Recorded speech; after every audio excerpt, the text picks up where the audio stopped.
Hello guys, dito na tayo ngayon. Ituturo ko lang po sa kanila yung pagpaparikit sa kahoy kasi po nagtatanong sila. Hindi kasi sila marunong magparikit daw sa apoy dito sa kahoy. Kaya ngayon ituturo natin kung paano magparikit ng apoy sa kahoy.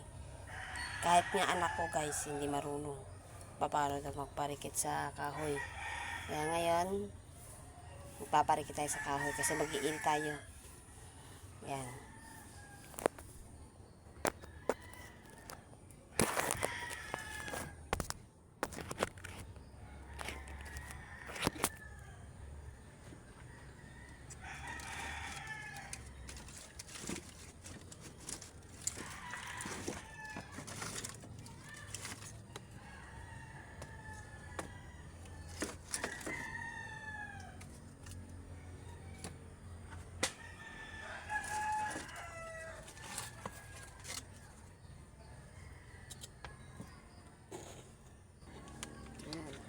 Ayan guys, oh.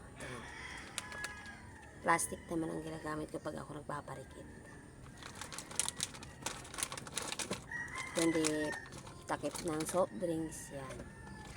Yan ang ginagamit ko. Kasi pag papel lang, matagal.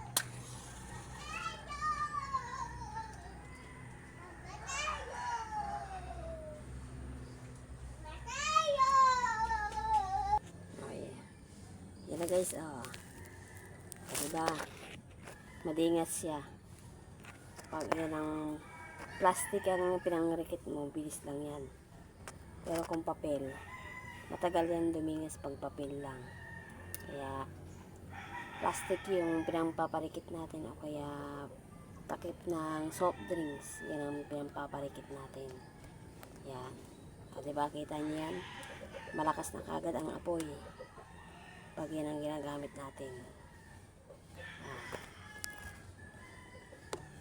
Hanggang dito na lang.